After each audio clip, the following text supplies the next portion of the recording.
William Wallace é celebrado como um dos maiores heróis nacionais da Escócia.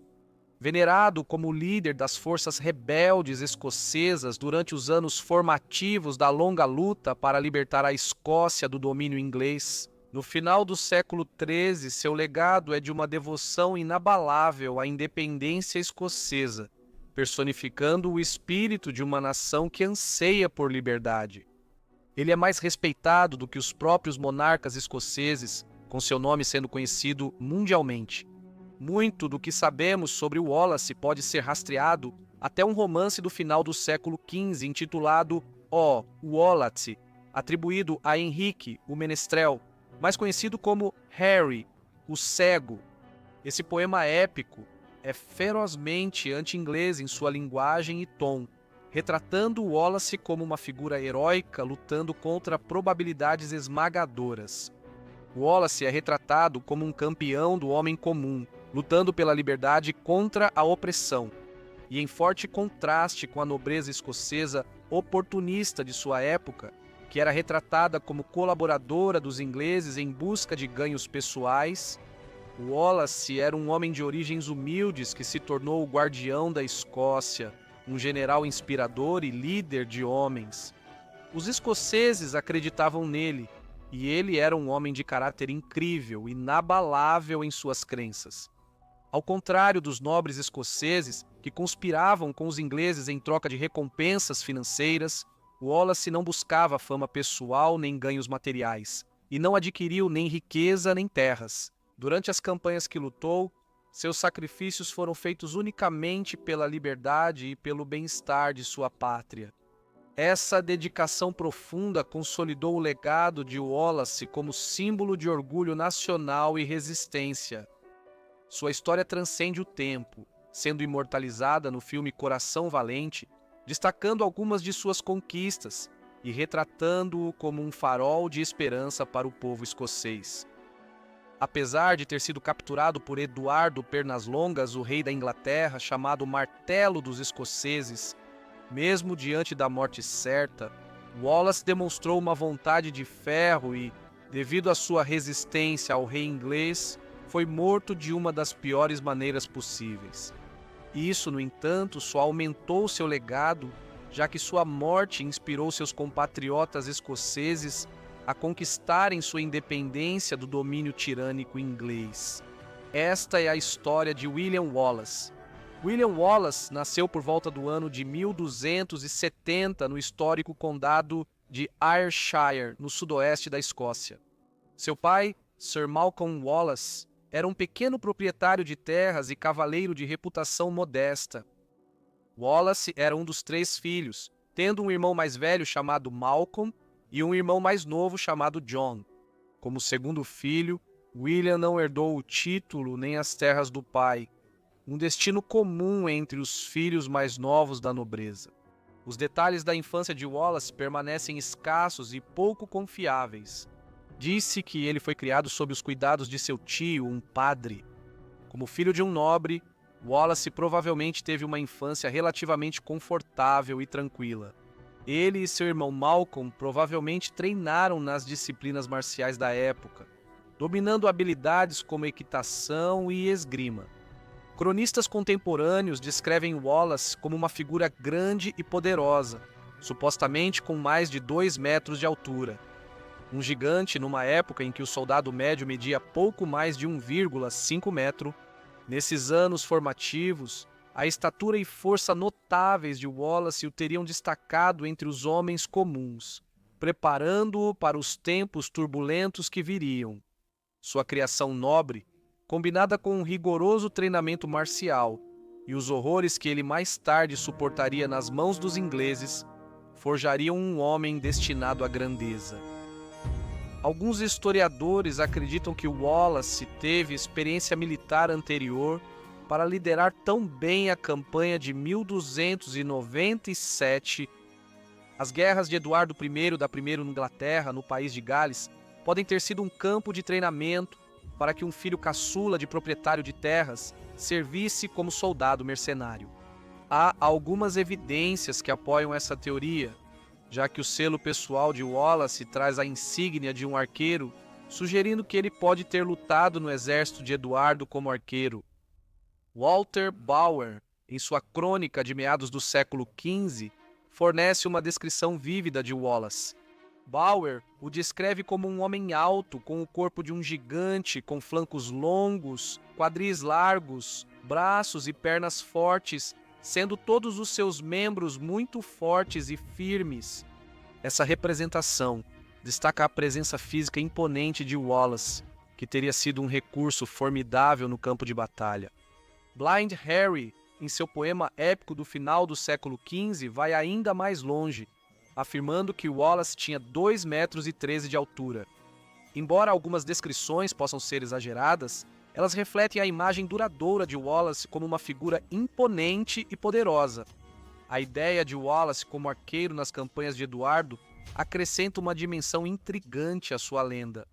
Se for verdade, isso implica que Wallace não apenas adquiriu uma valiosa experiência militar, mas também testemunhou em primeira mão o poder e as estratégias das forças inglesas. Essa experiência pode ter sido crucial para moldar suas próprias táticas e estilo de liderança durante a resistência escocesa. A estatura imponente e a força de Wallace, exageradas ou não, contribuíram para o seu status lendário. Na época do nascimento de Wallace, a Escócia estava há muito tempo sob o próspero reinado de Alexandre III. Por mais de 2 décadas, Alexandre manteve um período de paz e estabilidade econômica, defendendo com sucesso a Escócia das tentativas inglesas de impor domínio sobre o país. Enquanto isso, do outro lado da fronteira, Eduardo I, famoso como Eduardo Pernas Longas, subiu ao trono inglês no ano de 1272, 2 anos após o nascimento de Wallace. Eduardo se tornaria um governante formidável e um líder militar, participando da Nona Cruzada, conquistando o país de Gales e, eventualmente, voltando suas ambições para a Escócia. Wallace cresceu durante o reinado de Alexandre III. Porém, em 1286, ele morreu ao cair do cavalo. A herdeira ao trono escocês era a neta de Alexandre III Margarida, conhecida como a Donzela da Noruega. E como ela ainda era uma criança residindo na Noruega, os lordes escoceses estabeleceram um governo de guardiões para administrar os assuntos do reino em sua ausência. Tragicamente, Margarida adoeceu durante sua viagem para a Escócia e morreu em Orkney no final de setembro do ano de 1290. Sua morte prematura mergulhou a Escócia em uma crise de sucessão, levando a um período conhecido como a Grande Questão. Esse período viu 13 pretendentes disputando o trono, com as reivindicações mais credíveis vindo de João Balliol e Roberto Bruce. Não deve ser confundido com seu neto Roberto, o Bruce. Com a Escócia à beira de uma guerra civil, a nobreza escocesa convidou o rei Eduardo I da Primeira Inglaterra para observar a disputa. Eduardo, aproveitando essa oportunidade, exigiu que todos os pretendentes o reconhecessem como seu soberano antes de iniciarem o processo. No início de novembro do ano de 1292, em uma grande corte feudal, o julgamento foi decidido em favor de João Balliol. Apesar de não ser o parente mais próximo de sangue, consideraram que ele tinha o direito legal mais forte. Eduardo I, no entanto, não tinha a intenção de permitir que a Escócia permanecesse independente. Eliminou sistematicamente a autoridade de João, tratando a Escócia como um estado vassalo feudal. Eduardo exigiu homenagem de João e insistiu em apoio militar para suas guerras na França. Essa subjugação descarada fez os escoceses perderem a confiança em seu rei. Consequentemente, os principais nobres do reino assumiram o controle, formando um conselho de 12, efetivamente um novo painel de guardiões do país. No ano de 1295, o conselho rapidamente concluiu um tratado de assistência mútua com a França e o rei João. Oficialmente, no ano de 1296, foi preso na Torre de Londres. Ele foi autorizado a ir para a França em 1299, onde viveu o resto da vida. No entanto, enfurecido pelo Tratado da Escócia com a França, Eduardo lançaria uma invasão começando com o brutal saque de Berwick no ano de 1296. Esse ato de agressão marcou o início das guerras de independência da Escócia. Berwick era um burgo real e o porto comercial mais importante da Escócia, ficando atrás apenas de Londres em importância econômica na Grã-Bretanha medieval. Naquela época, também era a cidade mais populosa da Escócia. A defesa da cidade foi liderada por Guilherme, o Audaz. No entanto, os ingleses dominaram os escoceses. Um relato do massacre foi registrado. Diz que Eduardo não poupou ninguém, independentemente da idade ou sexo, e por 2 dias rios de sangue correram dos corpos dos mortos, pois em sua fúria ele ordenou que 7.500 almas fossem massacradas, para que moinhos pudessem ser movidos pelo fluxo de seu sangue. Eduardo Pernas Longas achava que havia conquistado totalmente a Escócia ao deixar o país em 1296. No entanto, sua confiança se mostrou prematura, pois a resistência rapidamente surgiu, liderada por André de Moray no norte e Guilherme Wallace no sul. O rápido ressurgimento da oposição foi alimentado pelo descontentamento generalizado e pela desordem que irrompeu após a coroa inglesa tentar estender seu domínio sobre a Escócia. Os cobradores de impostos ingleses começaram a impor pesados tributos aos escoceses, explorando corruptamente a população para enriquecerem a si mesmos. Os escoceses também sofreriam sob a ocupação inglesa e havia um descontentamento generalizado. Além do canto sudeste da Escócia, o caos reinava e a resistência contra os ingleses aumentava. Segundo a lenda, William Wallace se envolveu em uma feroz altercação com os soldados ingleses locais na vila de Ayr. Embora tenha lutado bravamente e matado vários de seus agressores, ele acabou sendo dominado e lançado em uma masmorra, onde enfrentou uma lenta e torturante fome. À beira da morte, moradores simpáticos intervieram, cuidando dele com dedicação e compaixão até que recuperasse a saúde. Enquanto Wallace recuperava as forças e era libertado, sua determinação só aumentava. Ele reuniu um grupo de rebeldes locais, homens que compartilhavam seu ardente desejo de liberdade, e iniciou uma campanha sistemática e implacável contra os odiados ocupantes ingleses e seus colaboradores escoceses. O apoio crescente a Wallace o encorajou a expandir seus ataques. Em maio do ano de 1297, e com uma força de cerca de 30 homens, ele realizou uma vingança pessoal emboscando e matando os cavaleiros responsáveis pela morte de seu pai. Esse ato ousado elevou Wallace de um simples fora da lei a um formidável líder militar local, alguém que ousou derrubar um cavaleiro do rei Eduardo. Essa vitória marcou um ponto de virada. Wallace deixou de ser só um rebelde e tornou-se inimigo da coroa inglesa. Seu nome, agora sinônimo de resistência, ecoou por toda a Escócia, inspirando muitos a se unirem à sua causa. A cada escaramuça e emboscada, o legado e a lenda de Wallace só aumentavam. Sua determinação feroz e espírito inabalável impulsionaram sua nação rumo à esperança de liberdade. A ausência de um monarca reinante na Escócia agravou a situação, mergulhando a nação em um período de incerteza e instabilidade política. Esse vácuo de poder permitiu que o medo se espalhasse entre a população, que estava cada vez mais ressentida com o domínio inglês e as táticas autoritárias usadas para mantê-lo. O ano de 1297 marcou um ponto de virada significativo, quando a Escócia entrou em aberta revolta. Muitos nobres escoceses, movidos pelo medo e pela atração de recompensas financeiras, inicialmente prestaram homenagem ao rei inglês. A submissão deles, no entanto, só serviu para aprofundar o descontentamento entre o povo, que via a capitulação de seus líderes como uma traição à soberania da nação. De acordo com o poema do século XV, o Wallace, escrito pelo enigmático Blind Harry, um episódio trágico e violento desempenhou um papel fundamental na formação da lendária campanha de Wallace contra os ingleses. O poema relata que William Russell Rigg, o xerife de Lanark, um agente da coroa inglesa, cometeu um ato hediondo ao assassinar a esposa amada de Wallace. Esse ato brutal de crueldade despertou em Wallace uma sede feroz e sangrenta de vingança.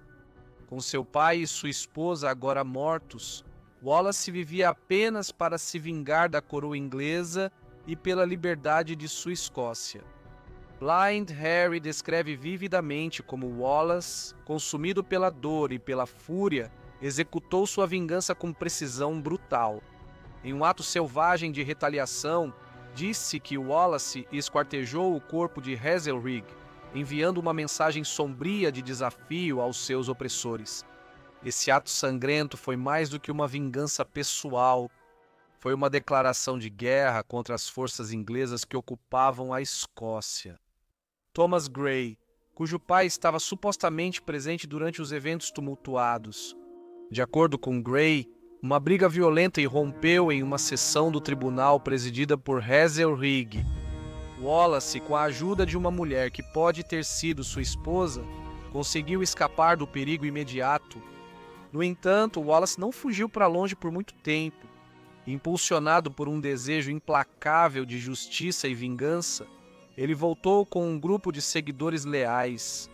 Em um ataque feroz, Wallace e seus homens caíram sobre Hazelrig e sua comitiva. O confronto foi brutal e sangrento. Hazelrig foi morto na confusão e o pai de Thomas Grey escapou da morte por pouco. No caos, a fúria de Wallace não se limitou apenas a Hazelrig. Ele e seus seguidores incendiaram várias casas, espalhando destruição e alertando aqueles que serviam à coroa inglesa. Esse episódio marcou um ponto de virada na rebelião de Wallace. O assassinato de sua esposa e seus subsequentes atos de vingança o transformaram de um marido enlutado em um guerreiro implacável pela independência da Escócia. Após o sangrento confronto em Lanark, William Wallace formou uma aliança com William Douglas, o Valente, mirando a cidade de Scone. Juntos, eles orquestraram um ataque ousado que causaria um grande impacto na fortaleza inglesa. Wallace e seus homens invadiram a cidade com determinação feroz, expulsando o comandante deles. Após o triunfo em Scone, o custo da rebelião estava se tornando dolorosamente evidente. Douglas, o destemido, foi logo capturado, caindo nas garras dos ingleses. Ainda assim, esse revés não fez nada para deter o Wallace, impulsionado por uma sede insaciável de libertação e vingança. Ele continuou em frente. No ano de 1297, André Morrat iniciou uma revolta feroz no norte da Escócia, e no final do verão já havia tomado o controle de várias províncias e até de castelos formidáveis. Foi em setembro que Guilherme Wallace se uniu a André Morrat perto de Dundee, e juntos eles miraram em Stirling. Stirling, descrita por Stuart Reid, é tradicionalmente considerada a chave para a Escócia. Isso se tornou um ponto focal na campanha deles. Neste momento, João de Warren, o conde de Surrey, havia sido nomeado guardião da Escócia por Eduardo Longshanks. Apesar de seu título imponente, João já estava com quase 70 anos e logo retornaria à Inglaterra, alegando que o clima rigoroso da Escócia era prejudicial à sua saúde. No entanto, as notícias das revoltas lideradas por Wallace e Moray rapidamente chegaram ao rei Eduardo, que ordenou a João que esmagasse a rebelião escocesa. O conde agora enfrentava um desafio assustador. Suas tropas estavam separadas dos escoceses por uma estrada elevada e uma ponte de madeira estreita sobre o rio Forth, perto do castelo de Stirling. Reconhecendo a desvantagem tática de atravessar uma ponte como aquela, João hesitou, esperando adiar qualquer confronto e talvez buscar uma solução diplomática. No dia 11 de setembro, João enviou emissários para negociar com os escoceses. Mas Wallace responderia desafiadoramente: "Não viemos aqui para fazer as pazes, mas para lutar, para nos defender e libertar nosso reino." O exército inglês era composto por cavalaria e soldados bem treinados, além de arqueiros, enquanto as forças rebeldes escocesas eram formadas por plebeus e alguns cavaleiros em vez de nobres. Mas eles eram possuídos pelo espírito de liberdade. A ponte estreita, que só permitia a passagem de 2 cavaleiros lado a lado, era o ponto de travessia mais seguro sobre o rio. Wallace e Moray aguardaram pacientemente até que tantos inimigos tivessem atravessado quanto eles acreditavam poder derrotar. Quando aproximadamente 2.000 soldados ingleses haviam atravessado, os escoceses lançaram seu ataque. Os lanceiros escoceses avançaram colina abaixo, repelindo uma carga de cavalaria e depois contra-atacando a infantaria inglesa. Eles rapidamente tomaram o controle do lado leste da ponte, cortando qualquer chance de reforços atravessarem o rio. Durante a batalha, Wallace lutaria com sua espada de 2 mãos, agora lembrada na história como a Espada de Wallace. A lâmina em si tinha mais de 1,5 metros de comprimento, e toda a espada era mais alta do que a maioria dos ingleses da época. Isso mostrava que só um gigante podia usar a espada, tornando Wallace famoso nas batalhas, enquanto ele abatia inúmeros soldados ingleses, brandindo sua enorme espada de 2 mãos em uma chuva de sangue. Encurralados em terreno baixo e sem esperança de recuo ou apoio, os soldados ingleses em menor número foram massacrados. A luta foi tão intensa que a ponte, incapaz de suportar o peso dos soldados em retirada e avanço, desabou, afogando muitos dos ingleses no rio. Hugo de Cressingham, tesoureiro do rei Eduardo na Escócia, foi morto durante a luta em um ato horrível de vingança. Dizem que seu corpo foi esfolado e sua pele foi cortada em pequenos pedaços como símbolos de vitória. A crônica de Lana Coste registra que Wallace pegou uma larga faixa da pele de Cressingham, retirada da cabeça até o calcanhar, para fazer a bandoleira de sua espada. O conde João, que permaneceu ao sul do rio com um contingente de arqueiros, viu sua confiança ser destruída. Apesar de ainda contar com uma força considerável, ele ordenou a destruição da ponte e recuou, deixando a guarnição no castelo de Stirling isolada e as terras baixas vulneráveis aos rebeldes. André Moray foi mortalmente ferido durante a batalha e sucumbiria aos seus ferimentos até novembro. Wallace capturaria o castelo, o que foi um momento crucial para a Escócia, pois o povo agora tinha uma esperança maior de que os ingleses realmente poderiam ser derrotados. Após a batalha, Wallace assumiria o reverenciado título de Guardião do Reino da Escócia. Esse papel, semelhante ao de um regente, fez com que ele governasse no lugar do rei ausente. Sem perder tempo, Wallace lançou uma ousada invasão ao norte da Inglaterra, atravessando para Northumberland. O exército escocês perseguiu as forças inglesas em retirada, empurrando-as ainda mais para o sul. Presos entre 2 exércitos em avanço, centenas de refugiados buscaram abrigo atrás das muralhas fortificadas de Newcastle. Os escoceses devastaram vastas extensões do interior, virando para o oeste em direção a Cumberland e saqueando sem piedade. Wallace então liderou seus homens de volta para Northumberland, incendiando centenas de vilarejos em um rastro de destruição.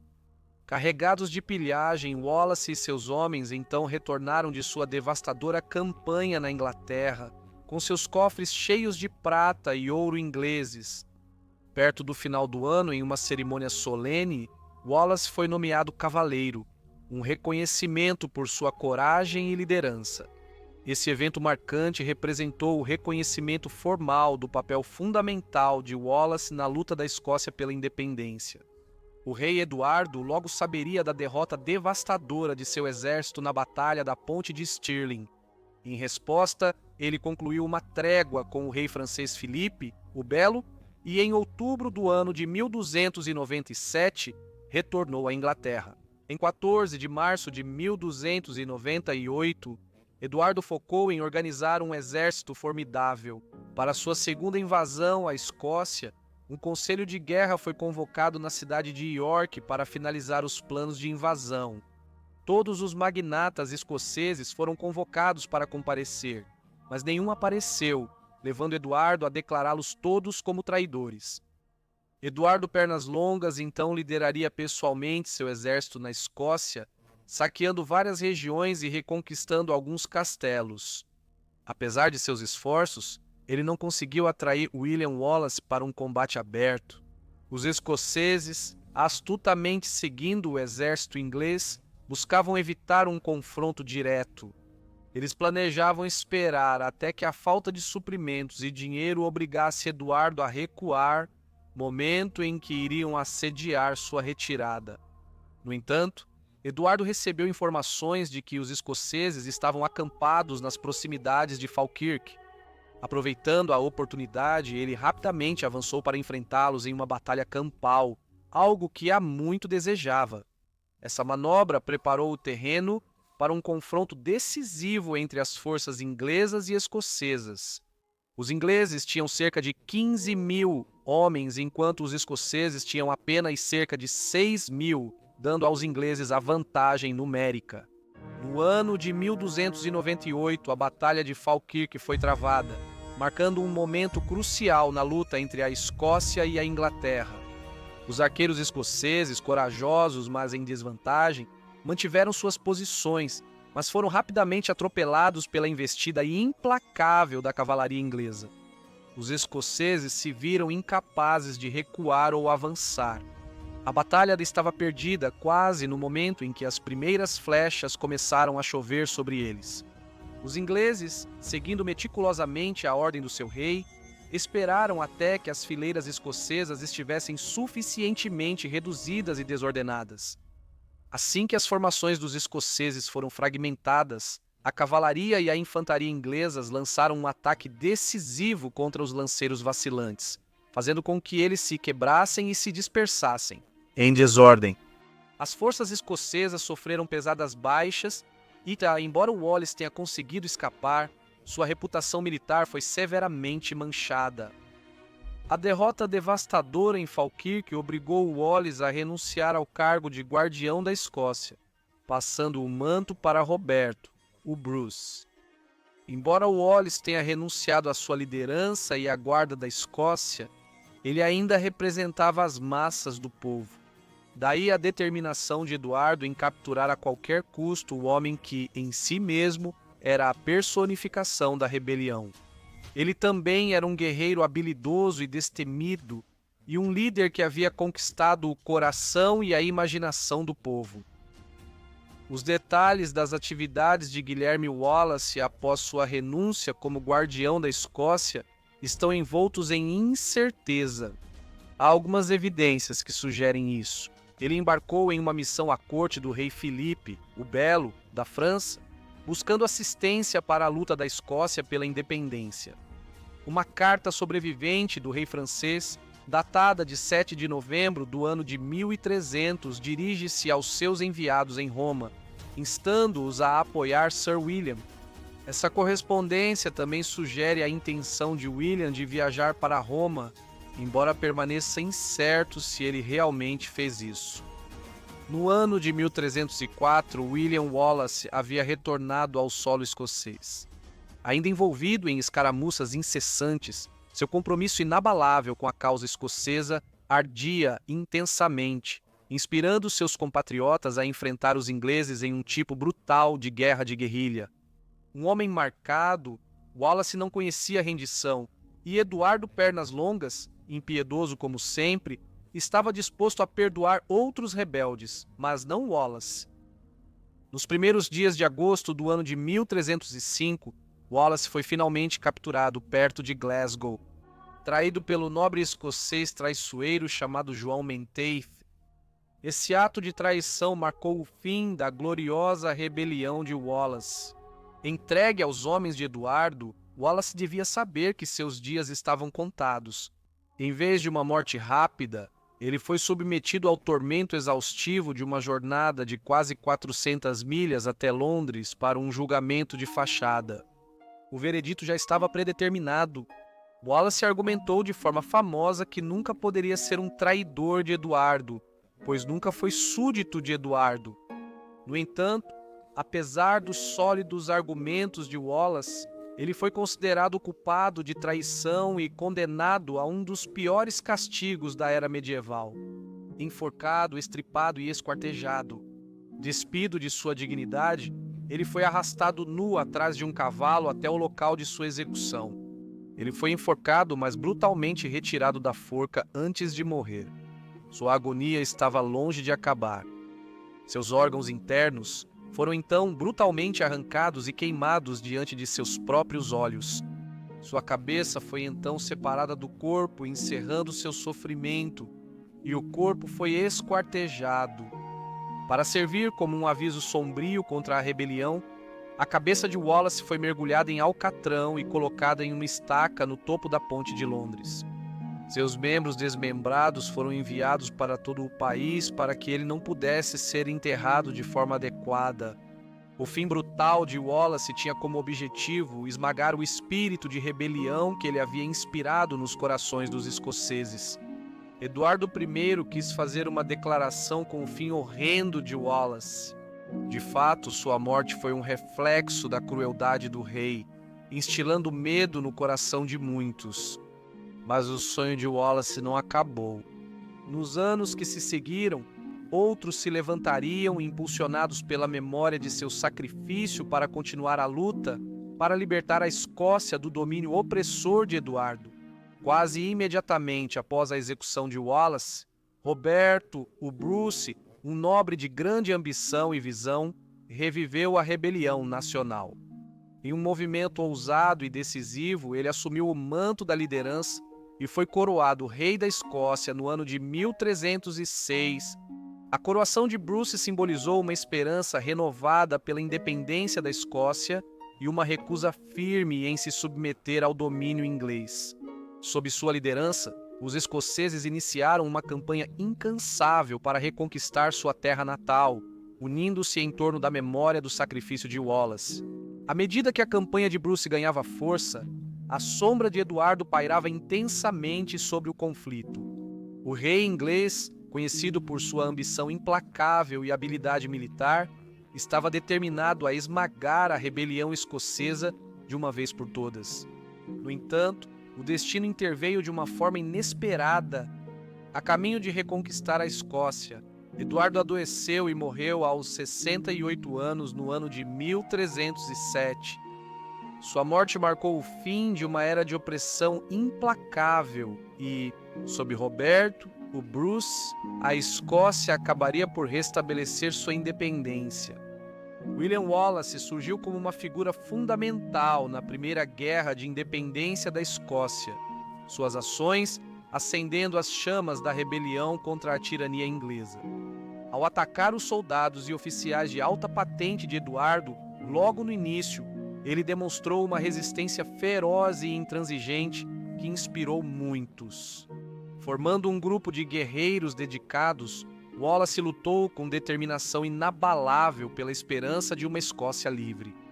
Seu legado foi imortalizado na história, com seu nome perdurando como símbolo de coragem, sacrifício e da busca incansável pela liberdade.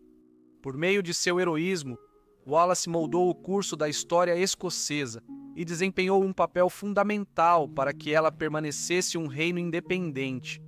Espero que todos vocês tenham gostado do vídeo. Se gostaram, não esqueçam de curtir, se inscrever e compartilhar.